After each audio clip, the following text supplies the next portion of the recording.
And I'm so delighted now to introduce you to Tristan and Galia.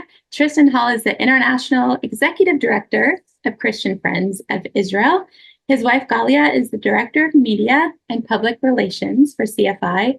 Tristan comes from Cornwall, England, and Galya is from Cape Town, South Africa.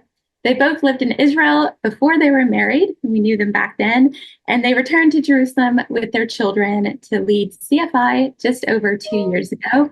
And I'd also like to welcome to the call Ruth Guggenheim, who's the Director of Interfaith Relations for Emunah Israel, and she is going to be interviewing them now. So welcome to all of you. Thank you for being here. Thank you, Stephen and Melissa. Thanks. Speaking of children, I must make a confession. We hear our 3-month-old baby crying. So I think if Galia disappears in and out during the call, please forgive us. So I met your baby last week. I need to tell everybody it was a great honor last week. I got together with the Halls again. It was the second time. We hadn't really seen each other since before the war. And in the meantime, they added a wonderful member of their family. So you now have 4 children, correct? Yeah. That's right. Yeah. So, we would love for you to tell us a bit more about yourselves. One of the things about this particular call, I feel like a lot of us, it's like family already. Everyone's getting to know each other. And in a few weeks, we're going to actually do a program where we get our listeners to tell us about them. We're going to interview some of our listeners. Really, Tristan and Galia, it's a bracha, it's a blessing to have you on the show and to have you here in Israel. I know you're not living that far from me in the other side of Jerusalem, so welcome. I do have to ask you one thing before you tell me a little bit more about yourself. So Tristan, I had never heard that name, so I looked it up. And I realized you must, like your parents or something, are either Welsh or Celtic or something. That's right. They are Celtic. Yes, they're Cornish. That's right. It's a Cornish name. Well done. It doesn't have such a beautiful name, but Galia, I've heard that name before. Obviously, it's a beautiful name also in Hebrew, but Tristan was not anything I knew from a cultural point of view. So it's very nice. Some of the Celtic names have grisly meanings, but that's one of the reasons why I love the Hebrew names. Like Melissa brings out the meanings, and they're usually quite amazing. Yes, you're right. Okay, so would you please share a little bit about your background? What even got you guys involved with Christian Friends of Israel? As Christians, why would you even want to be on the side of Israel? That's a great question.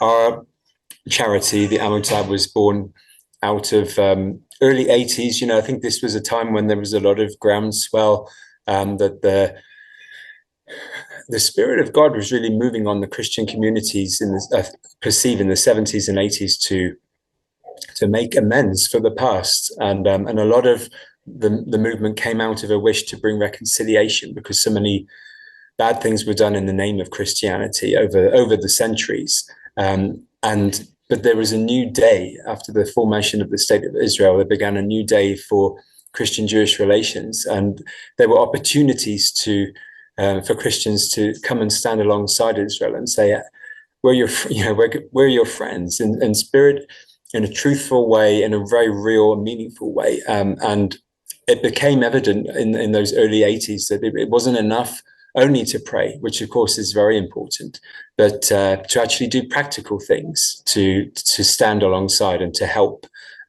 So Christian Friends of Israel was born out of this time. By mid-80s. 1985, it formed in Israel. It had begun, its roots were a group in the UK, but they wanted to do more. And so some of the projects were already in place by 1990, including the distribution center that Melissa mentioned that she used to volunteer at. And that was in place about 1990. So just in time for the huge influx from Russia of Jewish people. So that was amazing timing, God's timing, really. And it's gone on from there. But it's really all about friendship and establishing meaningful friendships and dialogue between our two communities. Tristan, what got you personally? Tell us a little bit about your background and your faith system and why you got involved. That's a good question. It absolutely was born of faith. I wasn't from a Jewish family, or really from an area where there was a sizable Jewish community. The Jewish community from Cornwall there were synagogues, but they were all gone by around 1900. It was a very early industrialized region, and it was a very early post-industrialized region. So my stirring really began from a place in my spirit, in my faith, and it was leaping out to me from the pages of the scriptures. I could see these amazing prophecies that the Lord had put into the scriptures about things he would do in the times we're living in now, drawing Jewish people back from the four corners of the world. And I remember marveling at that, thinking, well, not only from the East, not only from Babylon, this must be now. What were the four corners of the world, if not the time that we're living in? And so I began to have this nascent interest, and I was really drawn, I think I would say, by Adonai to this place. And I wrestled with it for some time, Ruth. I thought maybe it was a fleshly desire. I thought perhaps it was just coming from myself, and I didn't recognize it for what it was. But I thought I would plan a holiday and come on a trip like most people do. And I had some good advice by a mentor that said, you could really, I was very young, and they said you could really use that money to come and volunteer in Israel. And you could be here for a lot longer and really get to know the people and the land. So I thought about it, and that's what I did. So I came about nearly 20 years ago, and I stayed for a few years. I thought I was coming for about 3 months, and it turned into 3 years, and it was 3 glorious years. I loved it. I had an amazing job with a ministry where I got to do community projects all over the land. And short-term groups would come in from the nations and want to do more than just have a tour. They wanted to get their hands dirty and leave a legacy behind. So I got into many towns, many cities, got to meet incredible people and really see the lay of the land for myself. It's a tremendous privilege. So by the time I left, I had a stirring very strongly that I'll be back for another season, and Galia had the same. We met in those days, but we didn't actually marry in Israel. It was after we left. So that was our beginning too. I know originally Galia was going to tell us a bit about herself. So if you don't mind, could you share a little bit about her background? She's from South Africa. I do know that. And I will. Yeah, she also had an experience like me. She was from more of a mixed heritage than me, but she had an epiphany as a child, as I did. I remember being about 10 in Cyprus with my family, and they used to do boat trips to Israel in those days, and I remember begging my father, please, I want to go to Israel, and to take me over there. And he said, well, we come to Cyprus for a holiday. Why do you want to go to Israel? And it was so strong. And I think sometimes coming events cast their shadows before them. And Galia had much the same. So I discovered she was, obviously there's a sizable Jewish community in Cape Town. And she used to live, her grandparents lived in the Jewish neighborhood, and she would often watch these wonderful people after the shul on a Friday night going home. And she said she remembers her grandparents telling her that she was crying after reaching for these people, saying, I want to be with them.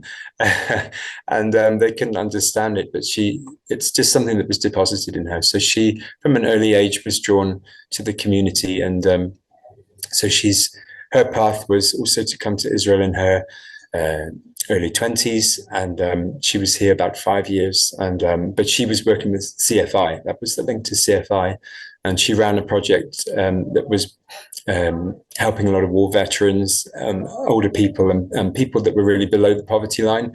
And this was perfect for her because Galia is a complete people person. She's gregarious to her fingertips. She loves people, and people love her. And it comes from a very genuine place. There's something inside her that just wants to reach out and form meaningful bonds with people. And I think people sense that, particularly in Israel. There's many fake friends and fair weather friends around the world. And that's not what the Jewish people need. That's what the Jewish people had in the nations in the times of need in past centuries. And now in this era, even more since October, people in Israel are looking for genuine friends and genuine outpouring of love. And that's what they need from us. And that's what we want to give. Wow, I love what you just said, actually. And I think it's a very good statement. Israel, the Jewish people, we do need true friends and not fair weather friends. Those that we see what's going on in the world right now, whether it's governments or individuals or influencers. You know, how many people originally said, oh, they support Israel and our rights, and yet we see one by one how these friends have turned their back on us. And you are so true, and your statement of needing sincere friends. We want to be sincere friends to you all, to our friends, and to build these relationships. But we need sincerity, and we need people to stand by us. And I think that's one of God's tests right now. He wants to see who has our back. I mean, that's the whole concept of the watchman on the tower and all that.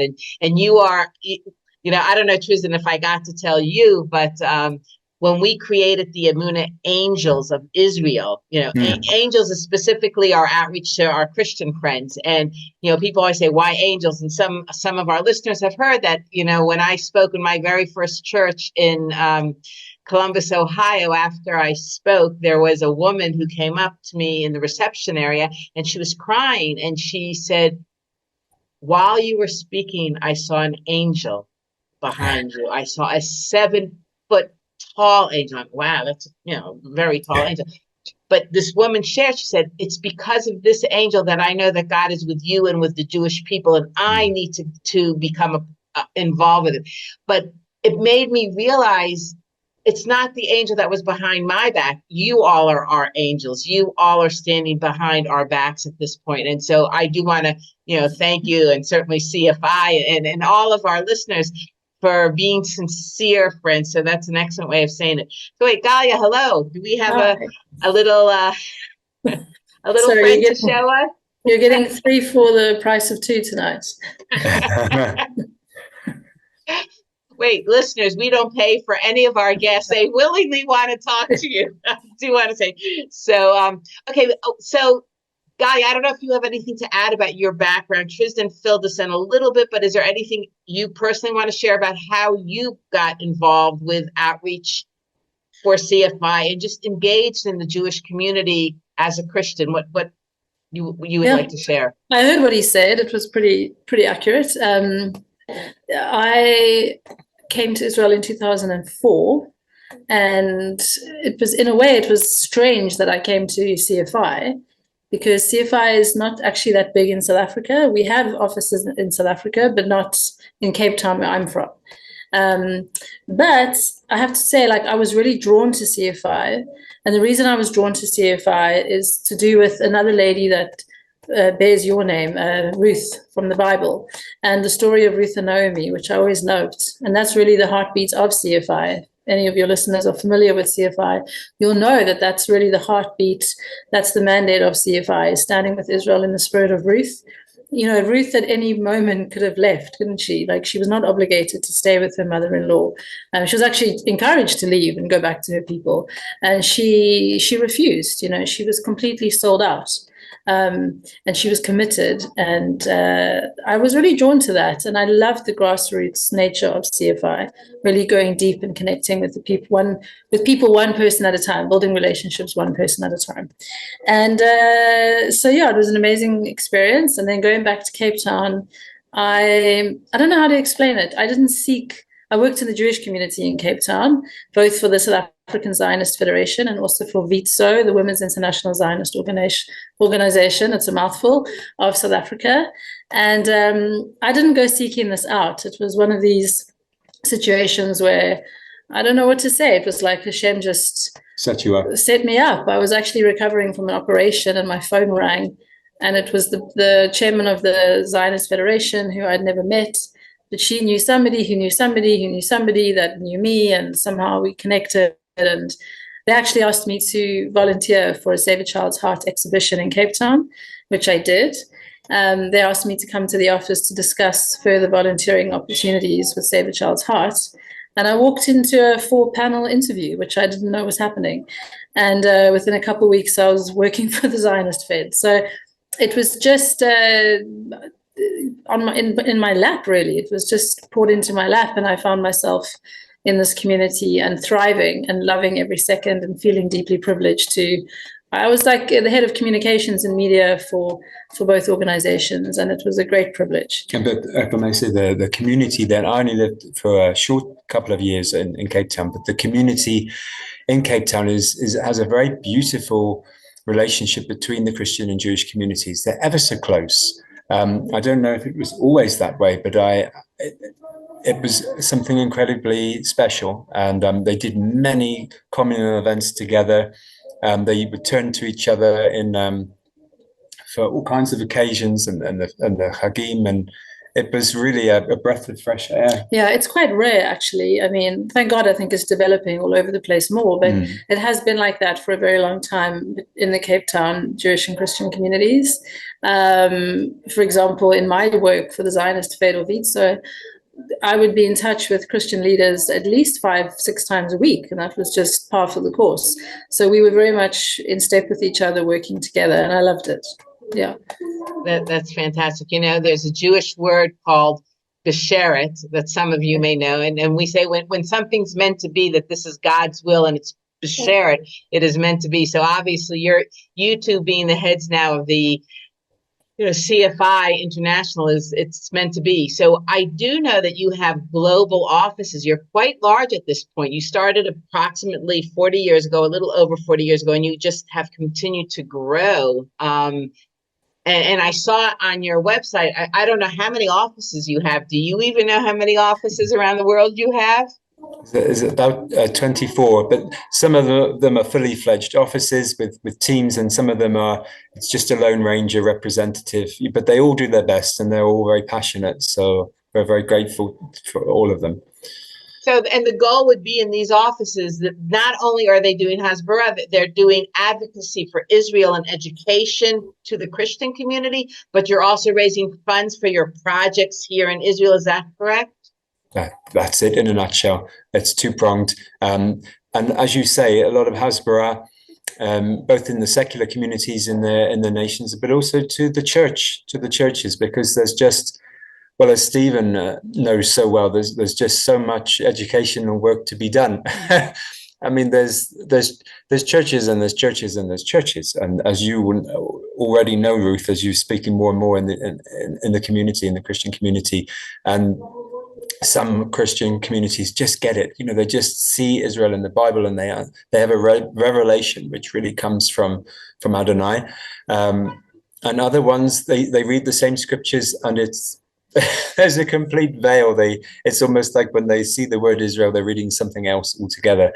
And it's on our heart to really help these people, not in a judgmental way, but in a way to open a beautiful gift, to give them something of this revelation of what this place is all about, what this people is all about, because they're missing out on something huge that God is doing in our time. It's such a privilege to be here, especially from the nations as non-Jews. We're so incredible privilege, and we're excited to tell them about what is happening here, but not only terse things from the news, and goodness only knows there's enough of those things, but also wonderful things. I mean, there's so many beautiful things that are happening here, and exciting things that God has stored up for these times. So it's a wonderful privilege to be able to be bearers of this message. So in addition to some of your projects, which I do want to talk about a few of your favorite ones, I do want to ask, CFI actually coordinates missions or trips here, and people can come to volunteer in that. And is that correct or not correct? Yes, we do. We do some tours, but volunteering is really a big part of our culture. We have some staff, but it's very, very weighted with volunteers. We rely on the volunteers from the nations, and we're about 25 in the land, but very international. So about 14 different countries at the moment within those 25. Some of them come for long periods. I think the longest we had just recently, a lady left from Taiwan last year that had been 15 years as a volunteer in Israel, and then some people come for just a week, and we try and accommodate those people too, and absorb them and make them part of the team, because sometimes they go away and it changes their life, even a week, because they want to touch the Jewish people and be a blessing and be part of what God is doing here. So it's also a special ministry to help people to fulfill that dream. So I love what you all do from that point of view, and I would like to see, as we move forward in our friendship and in partnership, trying to see perhaps there's appropriate volunteers to place in some of our homes or our daycare centers or schools. As we move forward, this would be something, because clearly, one, it opens up the doors of communication and friendship, but volunteers are the backbone of Israel and many other countries. We need help. You all have amazing people that want to come to the land, and so perhaps we can ultimately create some partnership and volunteer opportunities together. Yes, you guys do amazing things, so many things that I saw on your website, and you raise funds for so many different projects. But I'm going to ask each of you if you could just tell me each maybe two of your very favorite, if you can. I know maybe a board member's listening, but if you could each share maybe your own personal two very favorite projects you have. It's an impossible question, Ruth. I don't know how to pick. But I think there's a project called Communities Under Attack. And this project, unfortunately, is not a project that's ever very dormant. Sadly, it's just a reality in Israel that the attack on Israeli communities is relentless. It just never goes away.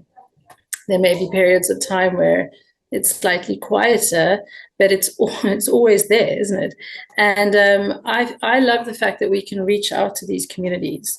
And what does that mean? Whether we reach out to an individual living in a community that's been under attack, or whether we reach out to a family or a school or whatever it is.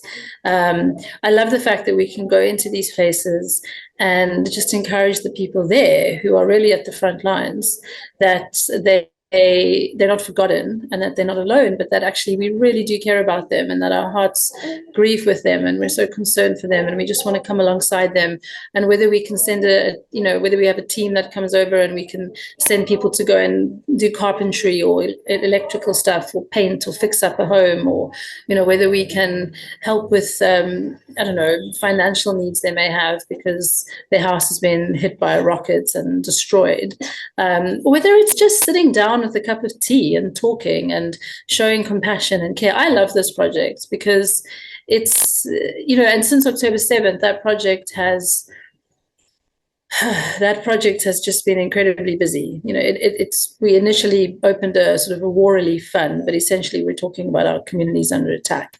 So instead of going to actual communities, we've also now been running between hotels and guest houses and hostels, wherever these people are now living, these Israelis who are internally displaced in their own country, which nobody in the international media or community seems quite bothered to talk about, and remain displaced, and whether they're displaced because they have literally no home to return to, or whether they're continue to be displaced because they're completely and utterly traumatized and can never step foot back into their kibbutz or moshav or town again. It's devastating. And I spent a lot of times in the hotels, particularly down at the Dead Sea, with these people. And it does bother me that it's a non-topic. I never read about it in the media, from different media, mainstream media outlets. Nobody talks about it. I mean, who cares about a couple 250 odd thousand internally displaced Israelis? Nobody wants to discuss it, but we do want to discuss it, and we do want to reach these people, and we've been doing that in a variety of ways. And I love this. So I'm going to pick that one. And Tristan's had more time to think than I have. It's not fair. I'm sheer greed. I'm just going to quickly mention three. No, she said two. I know. Aren't I awful? I see we're running out of time, so keep it concise. there's a little project that works with Holocaust survivors called Forsake Them Not. The two ladies that have been working on it, she's an Israeli lady, she's been doing it for 20 years with CFI, and the other lady 11 years. And it started out as home visits. They don't do home help work, they're just friends. They're just a listening ear. And well, they're like daughters and granddaughters now to these folks who are in their 80s and 90s. And they do about 400 home visits a year, but we're hoping to increase it because many are at or approaching end of life, and they need them more than ever. So I've always loved that project. Second one, with a community development background, I love the Streams of Blessing project. This is a catch-all for people who are struggling. And in Israel, a lot of the poverty is hidden. People come here and they think, well, Israel is a First Nation country, high tech. There's no poverty here. There's no huge numbers of homeless people on the streets, but it's invisible poverty in Israel. It's all behind closed doors. People maxed out on credit cards, can't get treatments. It's difficult. Living here, as anyone who's been here will know, is extremely expensive. Most of the goods are imported. And it's so nice to have a project where someone has a need for dental treatment or a medical bill or help with rent or clearing an overdraft, and you can say, yes, we can help. We can help. And it just lifts people out of the desperation that the poverty can bring. And that's a real blessing to be part of. And just lastly, yes, the bridal salon that Melissa and Stephen mentioned, it's they've even been doing some military weddings since October, and it's I think it speaks of God. I just think that the idea of the wedding is something God breathed, and how amazing to be a part of it. And I must say that the selection of bridal dresses is second to none. They've been going for since the early 90s, so they've got there's something for everybody. So it's quite people special. Donate their wedding dresses or designers. How do you actually get your Yes, stock? that's right. They have done. People have donated their special dress. A lot have come from bridal salons that have donated dresses. Some of them have closed and donated the whole shop. Other ones have just. Some of them are new dresses, and they're not all secondhand. And yeah, it's wonderful that people trust us enough to be part of that special day. And it's not only people that are on lower incomes that come. There's people of all wealth backgrounds come just for the selection, and we're happy to help anyone that wants to partake. That's such a beautiful thing because it's so uplifting and happy. Melissa, next week you need to bring a wedding picture to show everyone. So whoever was on this week, they will see your picture, you and Stephen, next week. Yeah. Let me ask you now, especially with the war, clearly we all know that organizations like CFI have been literally doubling their support of various programs and projects and people, like you mentioned, in Israel. Our listeners, if they want to get involved with CFI, one, to donate and to support your work and the missions that you support, and also if they want to come here potentially as volunteers, or they want to send their grandchildren or something, how should they get in touch with you all, please? Website is www.cfijerusalem.org, or you can just Google CFI Jerusalem Facebook and find our Facebook page. That's the place to check all our news. It's mostly Facebook, Instagram, and Twitter as well. Yeah. Do you send out weekly newsletters or stuff? If people, like, if we wanted to send out in an email to people this information, and you send out like updates or various other pieces that they could be included in your e-blasts? Yeah, sure. We have actually have a quarterly magazine. Everybody's welcome. You can either have it in print or you can have it electronically. Free subscription. We'll send it to you. We'll send multiple copies if you want to distribute it. You can go on our website and subscribe on there. And we also have a prayer letter that goes out once a month as well by email. Mm-hmm. Okay, wow, you guys are seriously amazing. And I know that, Emunah hopes that one day we can move forward with, things that you do, blessings to work together. And do you have any last minute things you'd like to share? Any last words with our audience, our listeners? Just from my point that Emunah inspires me, and the work that you're doing with all those children and the others. It's making a difference one life at a time, and that's what we love to do too. So we see that in you, and it's a privilege to collaborate with you in any way, shape, or form. Yeah, and I also would just like to encourage the listeners, because the people that care about Israel and are involved are pretty much bogged down with a lot of news at the moment, which can be quite overwhelming. I'm sure everybody would agree. But I just want to encourage everybody that that is not the only story here in Israel. It's not the only narrative. It's not the only song being sung. The people of this country are strong. Their spirits are strong. They're resilient. They're full of faith and conviction. They are determined. We were just at Kibbutz Be'eri for the laying of a foundation stone of a new neighborhood. We were there just a couple of weeks ago, and can you imagine such a thing? The evil and I don't even have the words to describe what happened in that place, but that these people are so determined. They're not only going to live there again, but they're going to live life. They're going to love life. They're going to expand, they're going to build, they're going to beautify, they're going to grow.